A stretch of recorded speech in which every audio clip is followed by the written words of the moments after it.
Hi everybody! Welcome to another episode of Miss Z TV. Today we're going to be talking about perspective taking, or thinking about other people's thoughts and feelings. Here's an example. It looks like Mom served up a giant plate of spinach for dinner. Big sister is feeling happy because she loves spinach. I might put something in her thought bubble like, I love spinach and I'm excited about this dinner. Her little brother, on the other hand, has a very different perspective or very different thoughts and feelings about this meal. He hates spinach. How do you think he's feeling, and what do you think he's thinking about this dinner? What would you put in his thought bubble? If you said something like, I wish Mom served something else for dinner, I agree. You can see that in the same exact situation, two different people can have a very different perspective or very different thoughts and feelings about the same exact thing. Perspective taking is sort of like a superpower.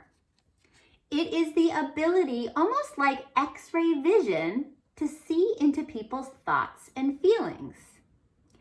And perspective taking is something that you can practice and get better and better and better at.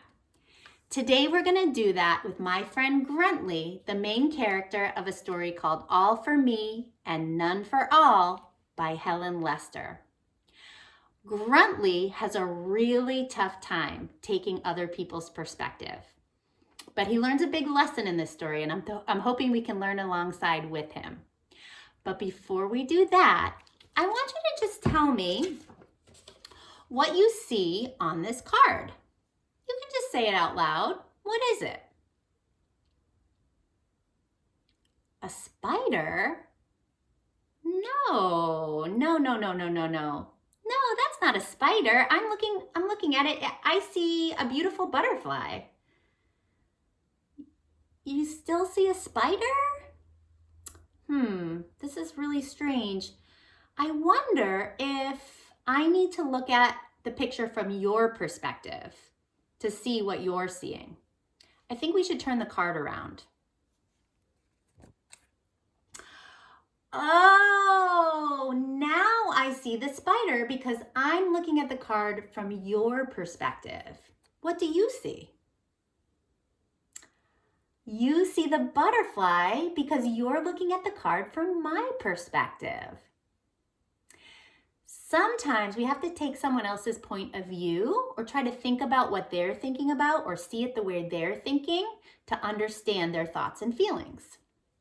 Let's jump into our story, All for Me and None for All.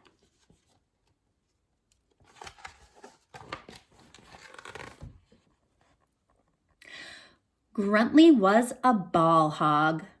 Not only did he refuse to share his toys with Hampshire and Berkshire, but he helped himself to theirs.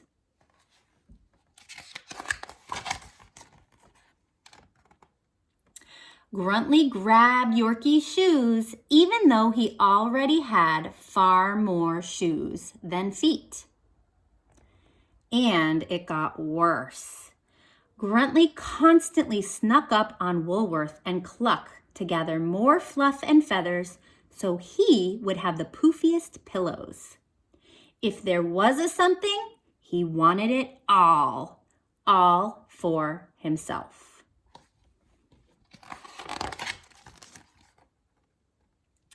What a hog, snorted Hampshire, Berkshire, and Yorkie. He bestows new meaning upon the word, wise Woolworth said, wisely. Cluck, Cluck said, and nodded. She was a chicken of few words. Clearly, Gruntley's companions were fed up with his greediness. So let's go ahead and take Gruntley's friend's perspective right now. What are they thinking? And how are they feeling? And why?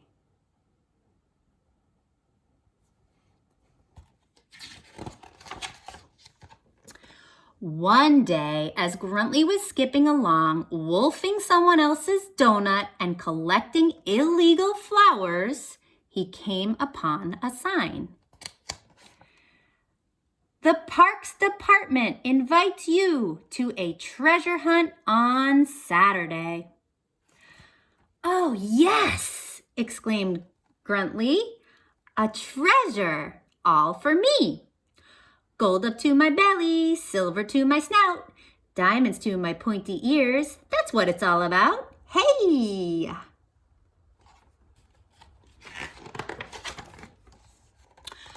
When Saturday came, Gruntley was ready for action. The park ranger explained the rules of the treasure hunt to the eager hunters. You will have 3 clues, she said. I'll give you the first clue. If you follow that and the other clues, you'll find a treasure. Ooh, said Hampshire, Berkshire, and Yorkie. A stupendously superb opportunity, observed wise Woolworth. Clock, agreed Cluck. And over at the starting line, yes, hissed Gruntley. I'm going to be the number 1 and get all the treasure. All for me and none for all. The park ranger called out the first clue. Clue number 1. Go 50 steps, then you will see. Clue number 2, under the sea. Yes!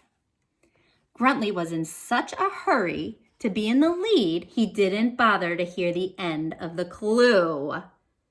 As the others headed off to look under the tree, Gruntley was racing toward the sea. Gruntley did not get far. Gruntley got wet, so he slogged back. As he passed the tree, the second clue, which the other hunters had left behind, flew right into his hand. Clue number 2. Find the next clue and make your heart sing. Go to the playground, look under the... Again, greedy Gruntley was so eager to be number 1, he skipped the last word. I've got it, he snorted. Wing! Look under the wing.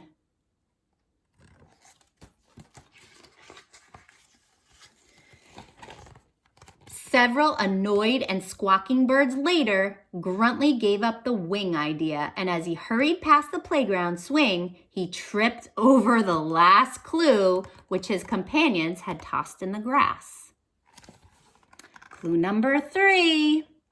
To find your own treasure, turn left at the frog, and there it will be under a... I know, cried Gruntley. Under a hog. And there it will be, under a hog. Yes!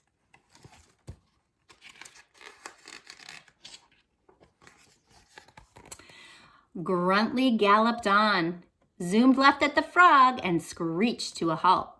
He was surprised to find his companions already sitting on a log. But no time to wonder. It was time for some serious hog tipping. What do you think Gruntley is about to do? Is he taking the perspective of his friends?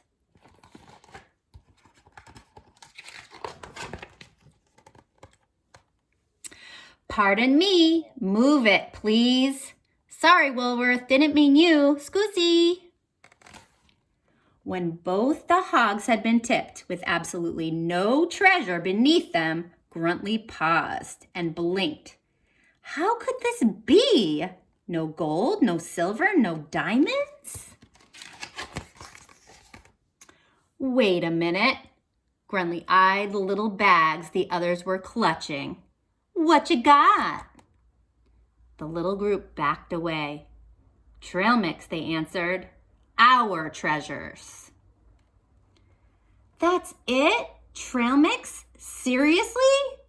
Gruntley was almost speechless as his mind tried to replace gold, silver, and diamonds with trail mix. This was stressful, but he did it. After all, trail mix was rather yummy and crunchy and sweet and delicious.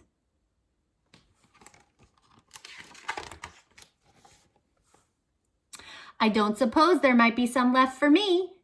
All for me?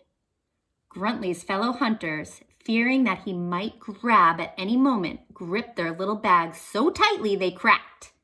Then Cluck the chicken, a few words, strutted forward. She looked Gruntly in the eye and said, "Cluck!" "Look?" wondered Gruntly. "Look where?"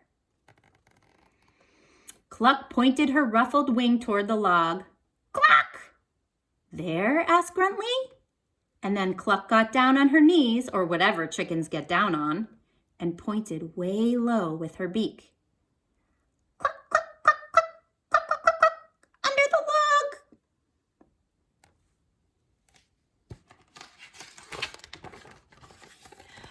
Oh, now Gruntly got it. Without even waiting, as Cluck clucked, you betcha, Gruntly looked under the log and grabbed his treasure. His very own treasured treasure. He was about to dig in, but wait. The others had saved it. No one had touched it, or taken it, or snatched it, or grabbed it, or tried to nibble, or gobble, or hogged it. Well, this is an interesting turn of events. Look at Gruntly right now. Is he starting to take the perspective of his friends? I think he is. He's starting to see it from their point of view. Gruntly was so moved by his companion's kindness and honesty that there was only one thing to do. Should he? Would he? Could he? Cluck, cluck, wondered Cluck. As Gruntly moved closer, Hampshire, Berkshire, and Yorkie hugged their treasures, trembling. Cluck continued to wonder, and Woolworth pulled the wool over his eyes. Gruntly looked at his worried companions. All. So let's take the perspective of Gruntly's friends here. If I were to put a little thought bubble over their head, what would you say they're thinking about and feeling?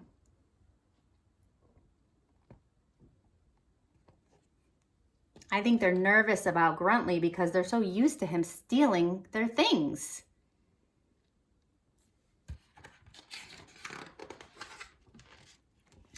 The little group took a deep breath. Gruntly just smiled. Almost all for me, but some for all. Gruntly shared. And look at how Gruntly's friends' perspectives changed about Gruntly. Are they mad at him anymore? Are they scared of him anymore? No, their perspective changed because Gruntly was able to take their perspective and share. I think Gruntly learned a really big lesson in this story. And in order to get some really good practice, I have a fun little activity for you to do to practice your perspective taking skills. So what you're gonna do is you're gonna get a piece of paper or a notebook, something to write on, and a pencil or a crayon or marker. You're gonna choose a book. It should be a fiction book or a story that isn't true about different characters. So you're gonna write the title of the book on the line, and then you're gonna capture the characters' thoughts and feelings as you go through the book. So here's an example. Let's do an example from All for Me and None for All. I'm gonna go to page 5 at the beginning of the story, and we're gonna look at the illustration. And because we're looking at page 5, I put page 5 on the paper, And in the heart, I'm going to put what I think the characters are thinking and what they're thinking and what they're feeling. So I'm going to take their perspective here. So in the heart, I might write something like, let me grab a marker. They are feeling, how do you think they're feeling about Gruntley? Gruntley's been stealing all of their things and taking everything for himself. I think they're feeling pretty angry about that, maybe upset, maybe frustrated. So I might write all those words in my feelings heart. I might write angry, frustrated, upset, to show how they're feeling. And then I'm going to write in my thought bubble what they might be thinking. What do you think they were thinking about Gruntley at that point in the story? Do you think they wanted to be his friend? No way. So they were probably thinking, we don't want to be around Gruntley.